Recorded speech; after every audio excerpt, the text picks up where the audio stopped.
Hey, this is Rob Anspach, and welcome back to another edition of eHeroes. This is episode 414 for those keeping count. And we are going back to my area, Lancaster County, PA.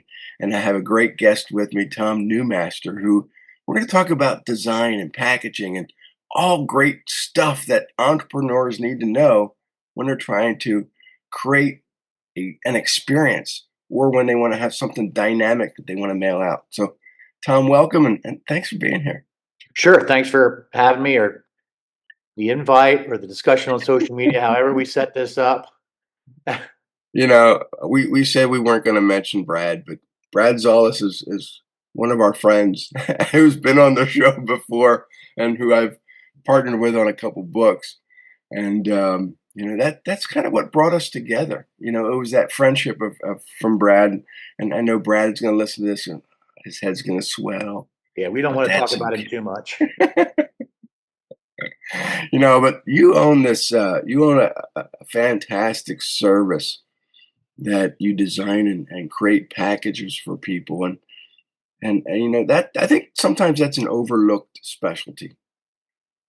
We Sure. Yeah. And I teach packaging design at PCAD, Pennsylvania College of Art and Design, been doing that for 16 years. And I always tell those students, I'm a one-trick pony. Like it's the only thing I know how to do. And depending on who you talk to, I know how to do it well. I'm not 100% sure, but yeah, I just we it's years ago, and we're going back 30 years. I was taught about the you know bulk, not bulk mail by itself, but the stuff that you stick in an envelope to make it feel, bulky, you know, and that made people open that envelope, but times have changed. We want something more dynamic, and I want to show you something because, and I've used this as an example before. I was sent this package years ago by my friend who's been on my show, Stephen Oliver, and his packaging is so Mhm. dynamic and it's got pictures and everything all the way around it. But that's something that you do. That's something that you create for others, and I think that enhances that experience that you get from people.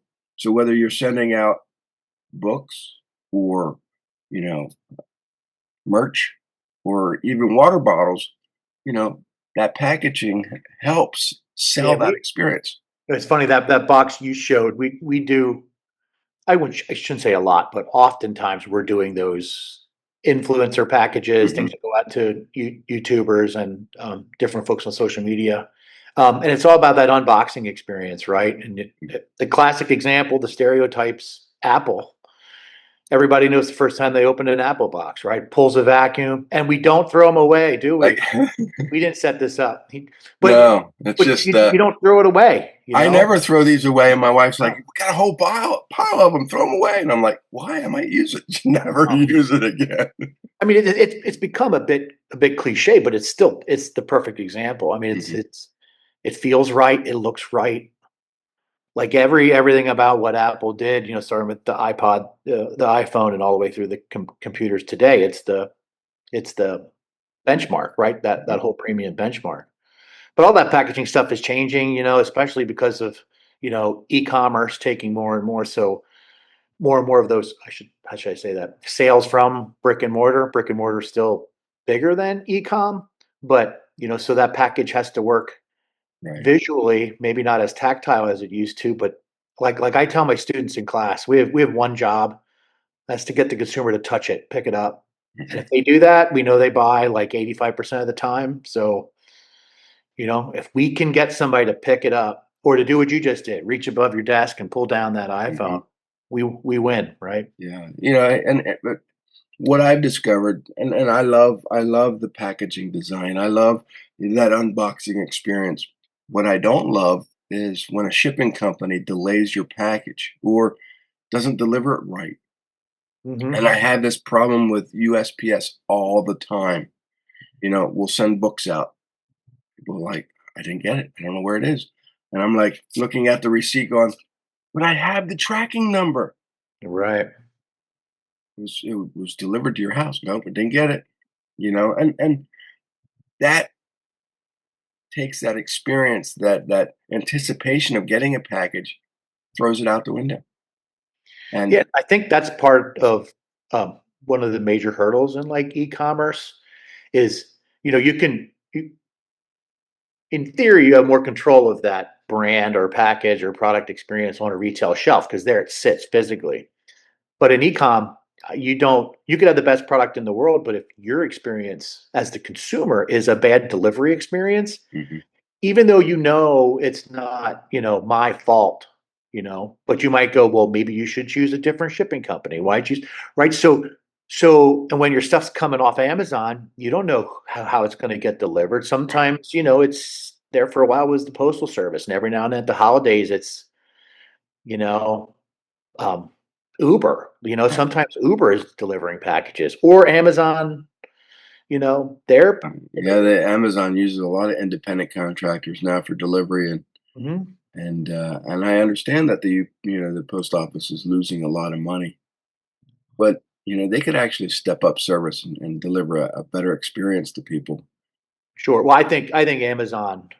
Um, I was talking to one of the top tier folks at Amazon Prime, and I think some of the stuff they're going to do coming up, I think is because of that, so they can control that.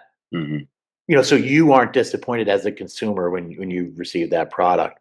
Yeah, It's going to involve robots and all that crazy stuff, but that's going to happen way sooner than people think. I think people think 5 to 10 years, and I'm like, it's going to happen next year. I mean, they're already the thing I heard is, and this is, I can't say it's off the record because we're on a podcast, right? I asked about drone delivery, and what I was told was, well, anything that is going to be drone delivered, meaning flying drone, not like a robot walking on the hmm, street. What they told me was 14, it'll have to pass a 14-foot drop test. wow, I don't know why 14 feet. I was like, so you're going to drop packages in my yard from 14 feet. I'm like, what's the liability on that, yeah. right? I mean, You how hit my many how dog, many right? returns are going to get sent back because of I breakage? don't know. But I just can't. I mean, just think about that. Drones flying around, dropping stuff in people's front yards. Yeah, It seems crazy, but I think we will see it. yeah, Absolutely, we're going to see it. yeah, and it's disappointing. It really is. But I mean, technology can help us. It can also hurt us. For And sure. technology over the years has really helped, I think, the packaging industry because we can put more designs on the outside. We can do a lot of things that we couldn't do before. Even some of the new material, it's kind of like that stretchy cardboard stuff where you can just put it right on top of an object and it keeps its place. Hmm. You don't have to Yep. use those styrofoam peanuts anymore, which makes it more environmentally safe, I guess. And you're a Disney fan, so I know that's coming from a Disney delivery because that's the first time I saw it. That like Yeah. stretchy mesh paper stuff. Hmm. Yeah, first time I got something from Disney with that, I'm like, what is this? It's not only do I write Disney books, but I'm a big fan. I have all kinds of Disney memorabilia, That's but cool. it's just I love getting those packages, and I think a lot of people do. It's just something that we don't normally get during the day. So when something like that arrives at our house, we want to just Yeah. rip it open and see what's inside. And I know you've talked about Disney a lot, and people that listen to your podcast all the time will be like, "Oh no, here we go, talking Right. about Disney again." But when you talk about packaging, I mean, you can't help but bring them up. They understand that. I mean, if you go to the park and you buy something, you don't have to carry it with you. Right. They will either deliver it to your home, and it's sometimes there before you get back, or it goes to your hotel. I mean, they just totally get it. And when it arrives, it's perfect. Yeah. Disney controls how that experience goes all the way to the very end because they get it. And that's why they're Disney, right? Mm. It's but I'm like I said, I'm looking at some of the things that you design, some of the things that you write about on your website, and you've gotten awards for stuff that you've created. And how does that make you feel? Well, I can't take the majority of the credit for most of it. It's I'll say my company or mine and my business partner Brian. company.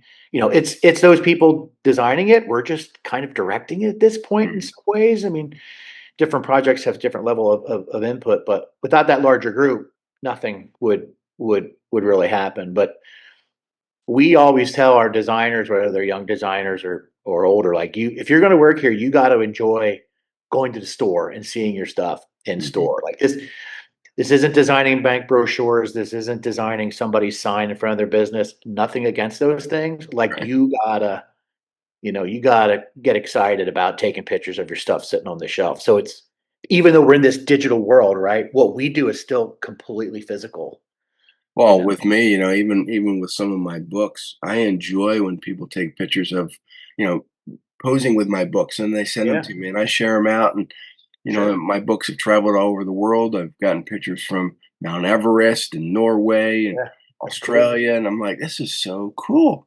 Well, because Same thing. we're You know, actually still we're still human, right? We still yeah. touch, see, feel, all that stuff. I mean, you can't.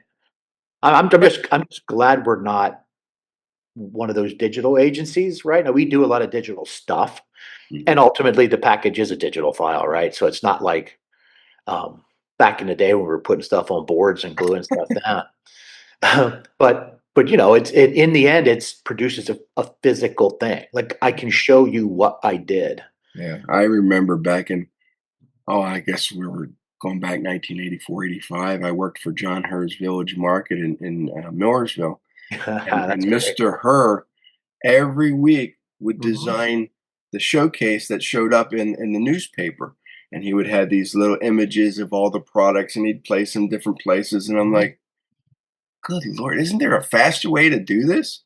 Not in And 1984, there not, wasn't. no, and it took another couple years, probably more than a decade before things started getting digitized and he could copy and paste. By Yeah. that time he had retired. But when you look at the past versus now, you can create stuff so much quicker, Mm. but there's also more problems involved. You got machinery, you got computers, you got all this stuff that's supposed to help. Even AI is supposed to help. Right. Does it? Not always. We often talk here and talk about my business partner, Brian. We always go like, "How did we do this before?" I mean, we know how we did it, but we're like, "I just can't." And the time is the big part. Like, we used to take a month or 2 to do an illustration. Him and I'd be working on illustrations. And again, we've worked together since like 1989. There's only like 1 year where we didn't. But we started out illustrating, right? Like, and we would have a month or 2 to do that package illustration or that brochure illustration for Hershey. Mhm. Now, we barely get a week to do anything. Like, it's crazy. And it's just the sheer volume. Like, you know, Force is going to be 10 years old next year, and we're already at approaching project 6,000. Wow. And the crazy part about that is that doesn't mean that each project is a label. Like, there might be, like, I know there's one project in there that has 60 pieces of packaging in it. Mhm. And we're like, man, I, how did you make the business work back in the 80s, right? How did you build for that time versus today? But you got to love what you do, or it doesn't matter anyway, right? Yeah, I mean, I love helping my clients with, building their authority with books and with marketing, with everything else that they want to do. There are certain things that I can't do, and there is some pushback that I give my clients. I'm thinking, this is not how I would do it. Yes, I know you have a vision, but that's no way that vision's gonna get to the final drawing board because of all these other things that are involved. And I'm sure that you give some clients pushback a lot of times. We're not Yeah, miracle workers. no, and that's ultimately we do whatever the client tells us, right? At its worst, that's what we're doing. You try and push back as hard as you can. I always tell my clients, like when they say it's outside the box thinking or pie in the sky, those are the worst projects. I tell them, give me the guardrails, right? And then let me push against those as hard as I can, right? Because and then I think the real creative people and the problem solvers want those. Like, give me those rules and then let me fight them a little bit, right? And I think that gets a better result. Pie in the sky stuff, I don't like it. Like, I just, because that means you don't know what you want, Right. right? What I've discovered though a lot is people will say, "Hey, Rob, I have this logo," and I'm looking at it going, "Okay, I can put that on the website, I don't but want to though. from for print or for graphics on a shirt, that logo's got to go. It's awful. It's probably created by AI. Yeah. There's no color We separation or anything." Yeah, no, we almost always start black and white just because we know it's gonna need to be one color and black at some point. Hmm. So let's start there and then start looking at color. Because I've seen great logos get thrown away just because the owner didn't like green or somebody didn't like pink. As soon as you put color in there, it becomes polarizing. When it comes to logos, I like them to pick a black and white logo, and then we'll look at color. I'm going through some of the clients that you serve on your website, and you got some really impressive names. There's some big ones in there, some scary big ones. Yeah, I mean, and maybe some of them are big to me because I'm local and I know some of these companies like Stoner. Hmm. But Stoner Auto is everywhere, and Yeah, and you mentioned Hershey, and you know, wow, it's just yeah, yeah. and it takes time to build up I think a company that is so authoritative in what they do that these big companies reach out and say, "We need your help." Yeah, yeah, and really, I mean, my first job we were doing, I was hired. There's a little bit of local history might mean something to you, and they're national brands too. But the company I worked at first, they needed somebody. It was right out of art school. They were doing the Lucky Leaf rebrand at the late '80s. So Lucky Leaf and Musselman. They were doing a lot of it's Now's Foods, right? Now's Foods is Mm. the parent company. They were doing all that work and they needed somebody else. So then I started there and $6 an hour, temporary full time. Oh, that Was was a lot. $6 an hour, temporary full time. But I I took the job because I, I thought I was going to like it there better. Like I took the job not because of the money, because that was not good money, um, but because of what we were going to do. I knew I was going to get a chance to do illustration. I knew we were doing packaging. Um, so I was there for 7 years, then went to William Fox Monroe, became an owner, owned that business for 20 years, just about 20 years. Sold my interest in that in 2016, but that company, we from 98 to 2016 when I sold, like 98% of our business was Hershey up until the very end, which was crazy. And we touched every brand at Hershey, mostly seasonal, but some original brand design. And that company's history goes back to Reese's Pieces on ET. Hmm. I wasn't there then; I was just a kid. But that company that I eventually bought, they did all the packaging and promo stuff that ended up being in the ET movie, which M&M's historically turned that down because they thought it was too weird. Reese's Pieces said, "Let's do it," and now it's the marketing case study, Yeah, I product think that placement. movie came out in 1982. I was 13, and Yeah, maybe even, yeah, I guess. yeah, that But was then just yeah, But then that that that when I sold, I had a non-compete and non-solicitation, and I literally, um, like you, I thought, well, during that time period, I'll just write a book, right? But it didn't work that way. It was like we just started over. But I went from that company was 32 people at its largest down to three people sitting at my dining room table, wow. and um, all the clients that could follow me did, except for one. So, like, it's almost like we're doing the same work we did before, but no Hershey since then because that non-compete, non-solicitation, I just kind of, I was trying to respect and navigate those legal agreements I had. Um, but what is now Haleon, which used to be Wyeth, then it was Hmm. Pfizer, it was GSK, is now Haleon. Um, that's by far our largest client, and that's almost all point of purchase display. Hmm. digital and ad stuff, but those are some big brands, Oh, I remember back in the Robitussin and early, Advil. I think it was the late '80s, early '90s. I had worked for Warner Lambert Okay. in their factory with their I don't know, we were moving product back and forth, and it was a temp job, and it was before I ever became an entrepreneur. But there's so much specialized packaging there, and Warner Lambert through name changes became, I think, Pfizer, became Johnson and Johnson, Yeah, I forget where and they ended up. so you got Listerine and you got Lubriderm and you got all these other products that all needed specialty packaging. And that's where you come in. You make that packaging for that product pop, make it shine. And that's your expertise. Yeah, yeah, and most of the work we do is graphic and brand related, but there is a lot of structural components and um, like that unboxing, how that user experiences the product.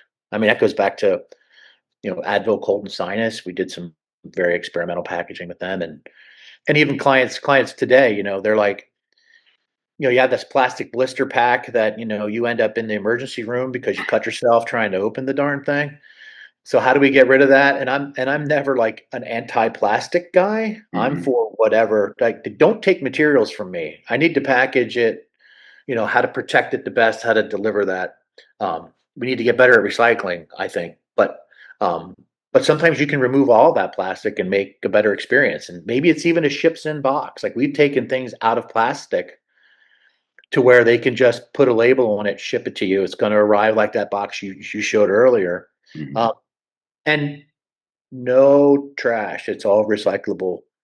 Wow. No. So I mean, it's that stuff is fun when you can kind of pull it off, but it's not always the project, specification. When I first started this agency in 2001, I had gone down to North Carolina to visit a client, and they were a naturopathy center, and they were packaging a lot of their stuff with these biodegradable foam peanuts.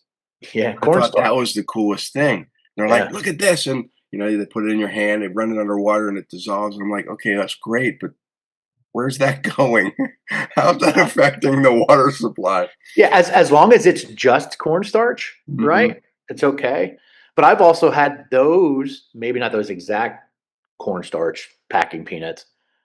They've attracted ants. Like, I had a package over and I'm like, why are there ants here? And they were eating those peanuts. I have down on our one level here where we do a lot of the prototypes, comping and printing here at Forest. I have sheets of cardboard that you can um, run under the sink and they just dissolve, which seems like a great idea, but it's going to rain today, Rob, and you don't want Everything's the gone. Amazon box. You know, you end up with whatever you order just sitting on your front porch because the box just dissolved away. That's great if it's a spy box and it dissolves Sure, within right. 15 minutes of picking it up. Right. But like, isn't this great? And I'm like, this is cool. Like, the cardboard dissolves in the sink. It's cool. But then I'm like, wait a minute.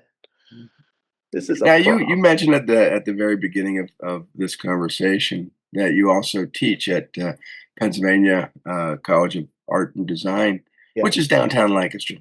correct. How'd that happen?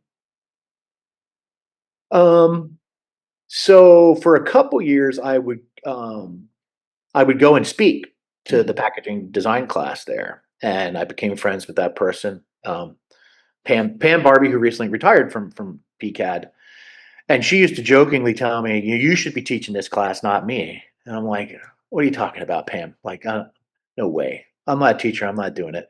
Then it got to the point where they had enough students where that class had to break into two. There had to be two classes of packaging design. She says, "Well, you teach the one, I'll teach the other one." I'm like, "I don't even know where to start." She's like, "Here's my syllabus. Just teach what I teach."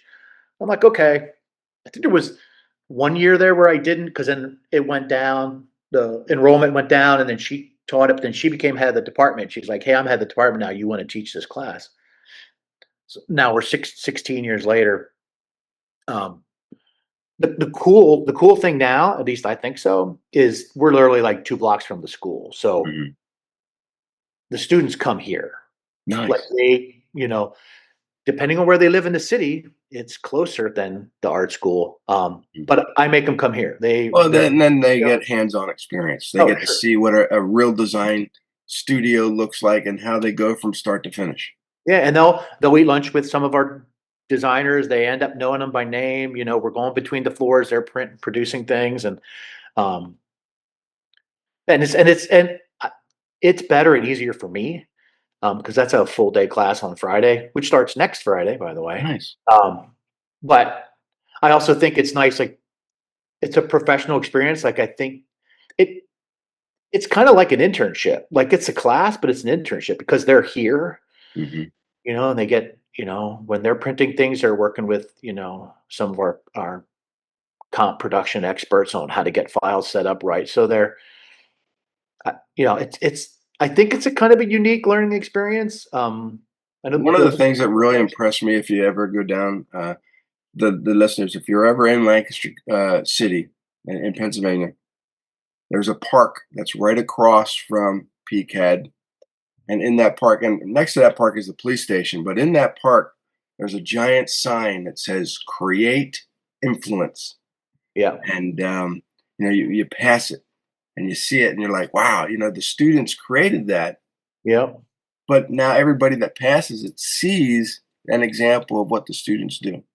yeah, and it is a small, art school, but it's been great for me. Like I thought I would just do it for a couple years, but like I said, now we're at 16 plus years. But what this might sound weird, but like it keeps me young. Yeah, Like everyone talks about, oh, the kids today or whatever, like everybody's always said, but I'm like, I understand 22-year-olds because I've been teaching 22-year-olds for 16 years. Like I watched the students be older than my kids to now being younger than my kids. So I've had that arc, hmm, right? So when it comes to just like, I don't want to say pop culture music, like my wife sometimes is like, how do you know that? I'm like, oh, I hang out with 22-year-olds, for a whole semester. It's like music. Like, what are you listening to? What are you watching? So, and I think I didn't do it for this reason, but that continued young influence is a real benefit. Like I didn't, again, it's like a happy find at the end. I'm like, wow, Are would there are I there are there enroll are there are there curmudgeon? projects that you just don't want to do? You mean like from a client standpoint? Yeah, if Yeah, you look at a project, they'll come to you and it's either oddball or it's way out in left field, and you're like, no, I can't do that. sometimes. I mean, I the new business development side of what we do, it's usually word of mouth. So I'm not. It's like-minded people are coming my way, so it doesn't happen often. Right. I've had to fire a client tw Just one. I fire twice. clients all the time. Actually, I think it was 3 times, but 2 of them came back. Hmm. And again, I didn't I did it in a curt, Right. semi-aggressive way, but not in an ignorant, way. So it's like I think they respected that Yeah. fact. And there's actually a client that I fired. I said, "That's it." I said, we are not photocopiers. Like you can't Yeah. just open the file, do this, and then send it to me. I'm like, I'm gonna have to fix this because there's some things you did that aren't right." And it just turned into, you know, just do what I'm like, you know what? We're not Yeah. doing that. Now we don't do work for them anymore, but we're still friends. Like we still communicate and stuff on social media. So So, what requirements do you need? Let's say if I sent you a project, um, JPEG, PNG, or you need a special file that you need just for printing. well, the packaging world, they want everything in Adobe Illustrator, so we need as much vector art as we can possibly get. Yeah. Not this AI generated 150 DPI 4x4 square. I mean, we can use it as a concept, and I don't mind doing that, as a starting point, but you can't, we're gonna have to build, it's gonna have to be an Illustrator and Mhm. vector art at Yeah. some point in time, and just it should be anyway. Because people, as soon as somebody says I have a high res image and they're like, oh, it's 300 DPI. I'm like, well, that doesn't mean anything. How No. big is it, right? A And 300 a lot of DPI times postage stamp. Who people cares? will upload their stuff to Facebook to showcase it. Well, Facebook will downgrade the Oh yeah. DPI. So then you go to copy it back and it's the DPI is not there. Yeah. Oh, I know it happens all the time. I've also had people say, "Hey, I need it to be 300 DPI." So they'll open it in Photoshop, make it 300 DPI and send it back. And I'm like, it's just high res blurry crap now. It's not, but listen, they're trying to help. They really don't understand and they just think, well, it looks good on my phone. Mhm. There's just that. One of the things that I have a question about, and maybe you already teach this to the 22-year-olds that are coming into your school, but as we get older, we can't see certain colors, especially for men. So you got, a green with a red, and you're like, the hell is that shit? I can't read that. So I'm hoping that this new generation coming on board understands that as we age, certain colors shouldn't be used together. Well, just, you know, packaging design. You can tell when someone understands packaging design and are not just a designer. Hmm. Um, because product packaging is all about legibility, readability.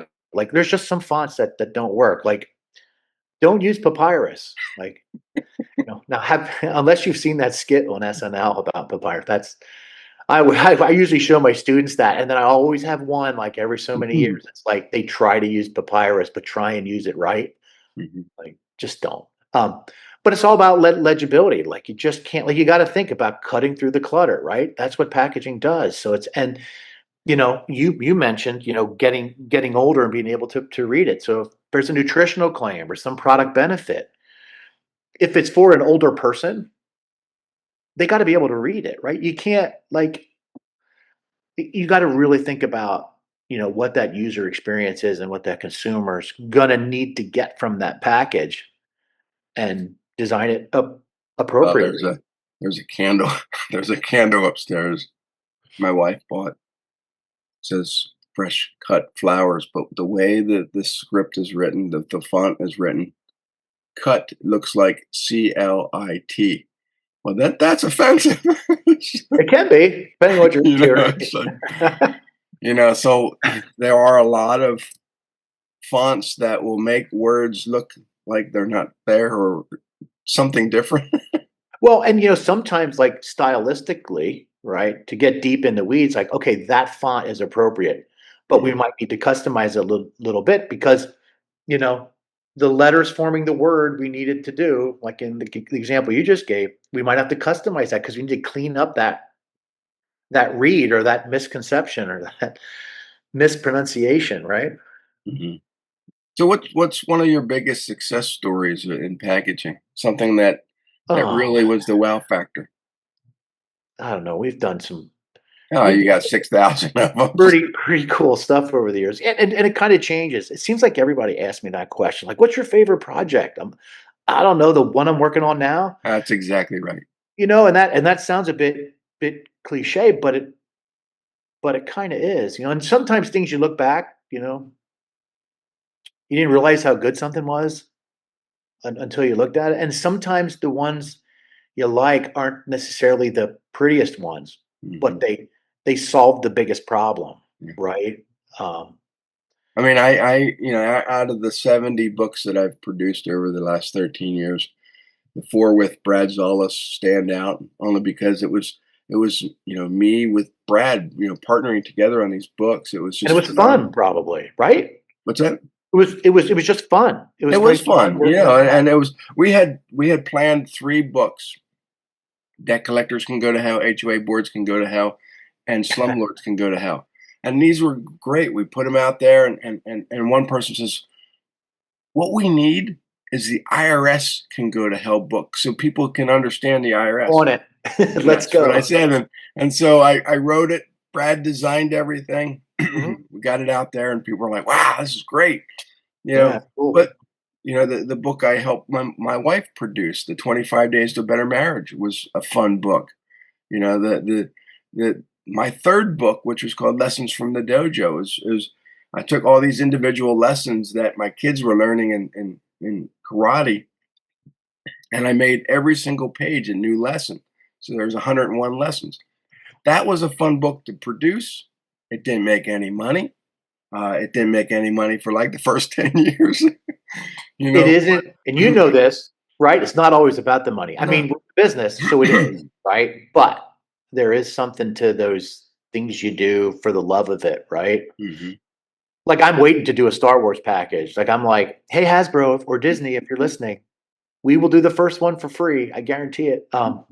Just to kind of check that box, Yeah, you because know, we got so much Star Wars crap here at the oh, studio. I don't have the posters that you have, but I have a bunch, and I'm not sure if I have any up there or not. Well, I have a Mandalorian mug, and I have a Darth Vader. It's right here. Baseball You card. you need to come down here to the studio. There's helmets around the ceiling. There's actually you can't see. There's a whole 6-inch Black Series collection, 100 and some action figures around the top. It's total nerdville here. Like I still have the Christmas tree up, full of Hallmark Disney ornaments, It's fantastic. so that you can mix your Disney and Star Wars thing together. I do. I have a bunch of mixed ones. In fact, uh, not this shirt. The other shirt I was wearing yesterday was Star Wars with the Japanese print, Yeah. and that was one of my favorite shirts that I actually got at Disney 2010 for Christmas. We were there, and yeah, so the I use Disney a lot for my examples because they're a master class in marketing. Sure. Everything they do is designed to elicit nostalgia or build on the customer experience, and that's what your packaging does. And I Again, think Disney, you can jump on Disney, sometimes like they politically and all this stuff. I'm like, yeah, just forget it. Like just put that aside and look at what they've done and how they do it. And if they're not the best, then I challenge anyone to tell me who does it better. right. Right? Who? No, there's no other. No. No, and everything that well, you go there, you buy something, and then they give you a bag that's all Disney too on it. Yep. Everything, and everyone who goes there has got Disney memorabilia on, shirts, hats, socks, whatnot, When and you it's fly like home, when you fly home, everyone knows where you've been. that's right. You got your Mickey Like, ears on. You got yeah. And you're paying them for that advertising. Like if you think about it. yeah, I should probably they talk do to you so, about and this is why I encourage everybody to drop aside your political differences and just look at Disney from a marketing perspective to see what they're doing. You don't have to read my books, but just look at Disney and say, look, this is their packaging, this is their marketing, this is their personality, this is what they do to get people to want to keep coming back, to keep wanting them to fork over their money. It's a giant human trap operated by a mouse, but it's geared to empty your wallet. Simple as that. And well, and and you look at that philosophy, you think, wow, how can I do that in my own business? but it's about making you happy, right? Mhm. It's about happiness. And I think you said that. You were talking to somebody from Disney, I think, one of your other podcasts talked about just the happiness aspect of it. Yeah. And that's true. Like if you're not happy at Disney, you're never going to be happy. No, Like and I've gone to Disney where, it's hot, yep. and employees are miserable, parents are miserable because 'cause they're dragging their kids all around, Mhm. and here's the thing is that what people don't realize is that you're gonna walk a lot. I mean, in the week that I go there every year, I probably log 20 to 30 miles just walking through parks Sure. nonstop. It's the greatest exercise you're gonna ever have, while you're spending your money. Um, but you get worn down. You Mhm. really do. You need a vacation from your Disney vacation. Yeah, because yeah, it can be grueling. Like Mhm, there've been a couple of times where I've gone with either just myself or just my wife, whether it was like business, mhm. and we just stopped in. Those were probably the best Disney experiences because I had no pressure. Yeah, Like I I took a group of entrepreneurs to Disney in January of last year, and we had fun. We explored the resorts, we explored the parks, we explored the media ecosystem outside of the parks because there's a lot of Disney influencers that film the parks, which then help spread the message. So we stopped into a studio that actually, does this production of they make YouTube videos, and we were in there for a couple hours watching how they do it. And so, my attendees learned everything. I mean, they learned all kinds of not just from the park perspective, but from the resorts, from outside the park, and everything was inclusive, which meant Yeah. that I took care of the housing, I took care of the food, I took care of everything. It Well, was, Disney, it's this is how you market it, and then this is how you get other people yeah, to market your business. yeah, Because it was, there's people that their businesses are talking about Disney, and Disney's not even paying them, you no, know? no, It's no, crazy. and you know, I just looked at the clips of D23, which is their giant, conference, where they showcase all the new stuff that's coming out. There was thousands of people there, Yeah, and then all of them are reporting back to their fans what's happening, and it was just they're using they're using YouTube, they're using Instagram, all the yeah. socials to proclaim all the great stuff that Disney's doing, and it's fun to watch that stuff, Oh, yeah, for you sure. know. And Granted, it's inspiring too. Like, it yeah, doesn't always apply. Sometimes it does. no, and there's I always try to take people behind the scenes on one of the tours. So when we were there, we took them behind the scenes at it's called Wild Africa Trek, which is in Animal Kingdom.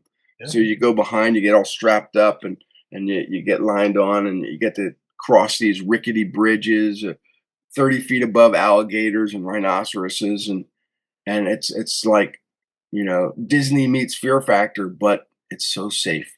They make you feel safe. They make you feel that you can do this, and it's just one of those experiences that most people don't even know it's there.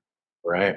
I didn't know And it was there till I heard you talk about it. then a friend of mine took us all for lunch at Club 33, and that is like the height of prestige. That is the you know you just elevated your Disney experience. So Yeah, they have Disney has price points for everyone, and I get it. They have to, you want to attract everybody. Um, but then there's also the naysayers. Oh, I can't afford it, which means that Disney is pricing people out. yeah, We all have to make money. It's the name of the sure. game. You were back to when you were talking about books. I should probably talk to you because I always had an idea for a book. I won't get into it now, but I always thought I should probably do that. But then it's like, I don't know. Then you do a book, then you got to go out and talk about it, or you got to start a podcast. The next thing you Yeah, know, I I'm know. interviewing It gets local too guys. much. I mean, that's a 70 books. I mean, I started with one book. And it was funny because, and I've told this story before, but for all those who are new listening, I'm going to tell you again. In 2013, I wrote a book called Share. It was all about social media. And at the Yeah. time, I still had my carpet cleaning business. I had the consulting business too, but the companies overlapped for about 14 years. After that first book came out, and the response that I received from that one book, I sold the cleaning business. I didn't need it anymore. Wow. That one book turned into a second book. That second book went number one bestseller in 4 countries. You know, then I Nice. wrote a third book. That third book failed at the beginning, didn't catch on for another 10 years, but I still kept writing. I ended up writing books for doctors and lawyers and other people. And I started putting out more of my own books. I And have I have 3 of them. I'm trying to remember which ones. You like sold them together?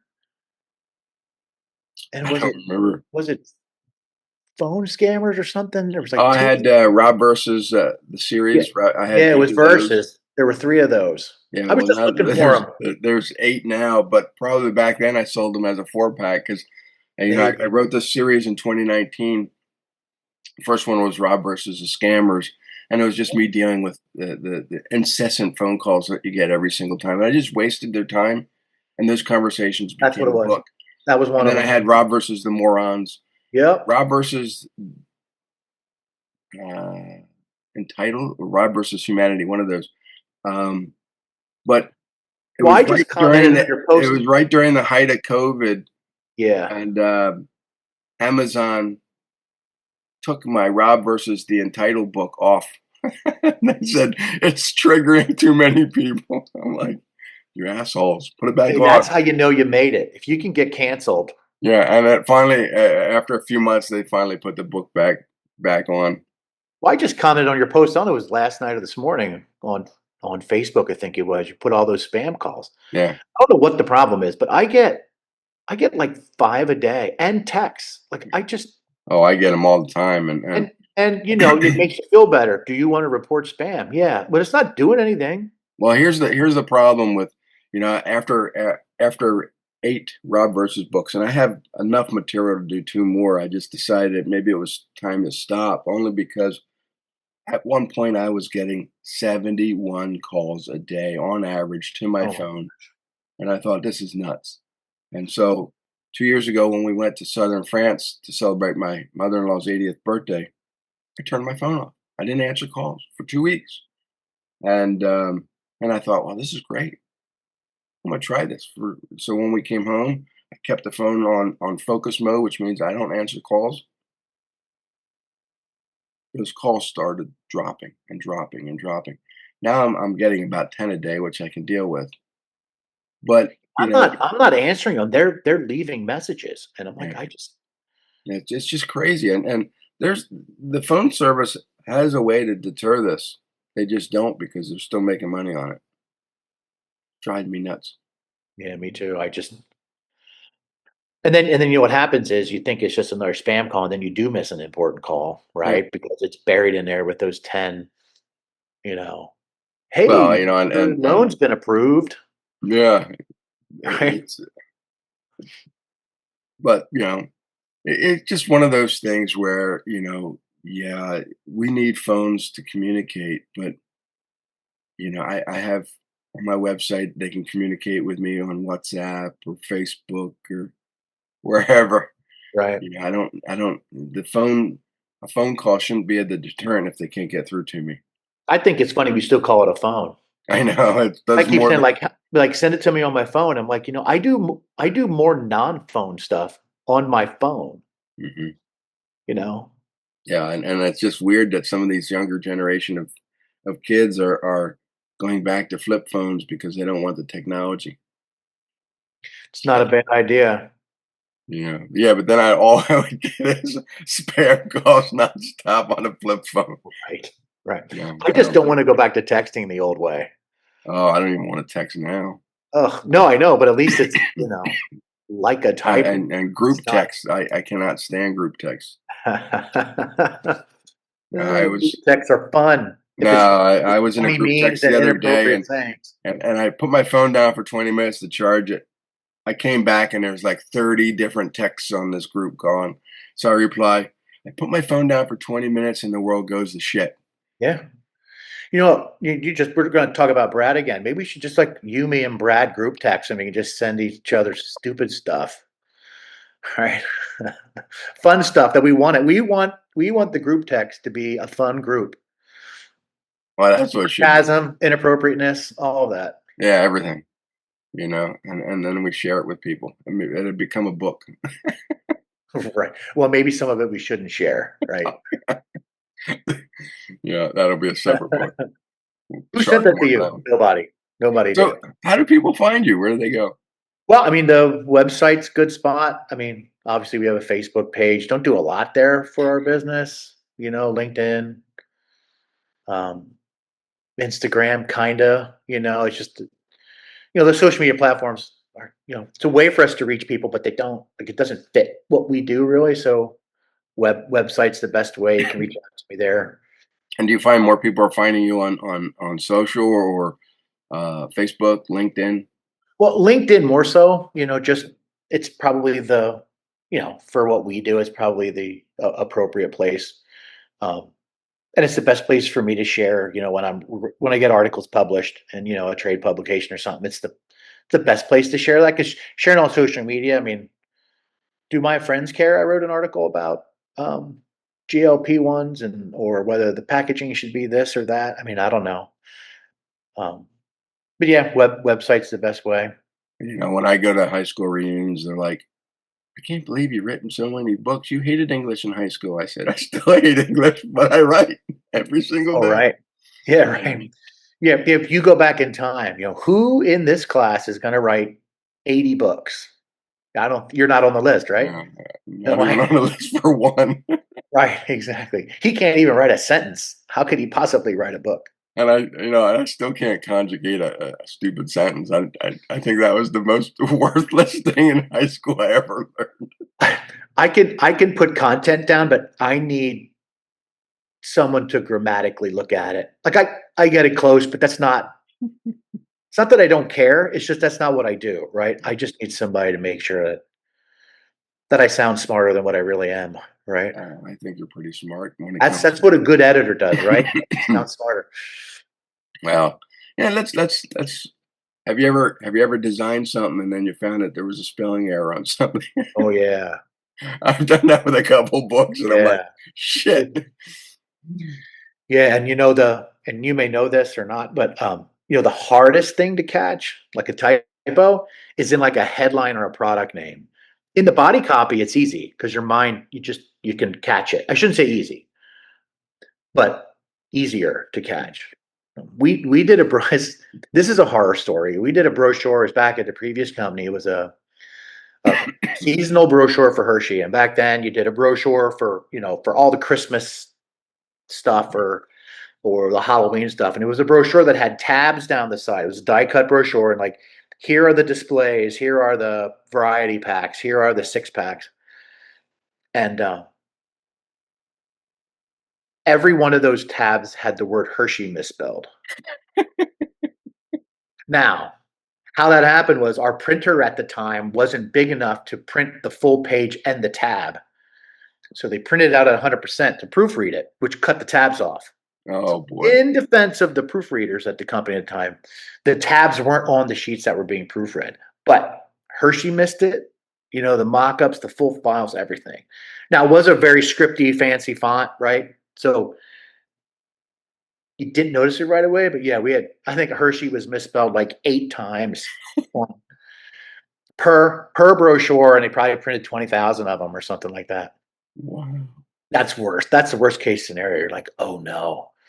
Yeah, now I think if you did that again, most of those tabs would probably have the icon of the chocolate, like the Hershey Kiss or the Yeah. Or Hershey it's just a Bar. digital brochure and you quick change it. Like, Yeah. change that. I mean, you can't change the one you already sent out, but if it's like a link to something or it exists on a server somewhere, you can fix it. Hmm. That was Wow. probably the scariest one. My Wow. my my fear's always been, and I probably shouldn't even talk about it, but we're we're doing packaging, so sometimes, if it's I'm gonna say if it's stoner, like if it's invisible glass or one of their stoner car care items, it might be 20,000 labels, 50,000 labels, I don't know. But when you're doing the stuff for like Haleon, and it might be something Advil or Tums or back in the day with Hershey, it's millions of impressions. Hmm. A typo on a million packages is a completely different conversation, you know. And that's why we have to be so careful. Like we have master text documents. The client proofs that. They should be proofing it against that document. We are proofreading it at every step along the way here. And ultimately, the responsibility is technically on the client because they're approving it. They're saying they looked at it, physical sign off or an email, some documentation says this is approved, go to final art. So not that like in a court of law it matters because you fight the client, you lose the client, right? But at least, we we try to be very serious about that you are approving this, right? Because Hmm. we're all human, but you ultimately that person that proved it has to be responsible. But man, when it's a million impressions, ooh, scary. Wow. Have Well, you this ever was. I'm sure you've gone back and looked at books and found stuff, right? Oh, inside the content, I found mistakes. People have pointed them out, and sometimes I'll go back and correct it and re-upload it. Sometimes I don't give a shit. It is what it Right. is. The covers is what I'm more concerned about For sure. because that's visually what people see first. Mhm. And on my second book, Optimize This, that I co-authored with Paul Douglas in Canada, Paul's name was spelled wrong, and he didn't even catch it. Oh, no. So So you have Paul's the first approval of his shipment name of being books discussed. went out with his name spelled wrong, and I eventually caught it, and I'm like, "Paul, you didn't even catch your name being spelled wrong." He goes, "It's spelled wrong?" So I had to That's funny. upload a Good new one. cover, and, and Yeah, so, yeah, whoever bought those original books with the misspelling, I don't know if that's it's funny. valuable, but, it's first run mistake. Yeah, typos. I mean, I am not a proofreader, but my job's easy sometimes because it's easy for me to open something. You might find this too. Like it's easy for me to catch something, Mm, but that doesn't mean I'm going to catch everything. right, yeah. So I wanna thank everyone for listening. I want everyone to go to, Tom's website, which is forcepkg.com, Force Packaging, and explore. Yeah, the site right now is, under construction, but it still gives you an idea who he is and what he does and how he does it and why you should hire him, honestly, just because That's a good one. the packaging alone, Yep. I mean, it's just you have to have something that creates that experience for someone who's buying from you. Whether you're shipping a book, uh, an iPhone, or whatever you're shipping, make that experience incredible for somebody. That's what we So, try and do. Tom Hey, and Newmaster, yeah, well, I'm gonna thank say, you. hey, thanks for having me on. I can't remember if I reached out to you. You reached out to me. Doesn't really matter, but I I appreciate think your I reached out time. to you because I knew that there was a story there, so I wanted you on Cool. Well, thanks for having me. It was fun. We'll have to do it again sometime. and for everyone else, we'll see you guys on the next episode. Adios. Take care.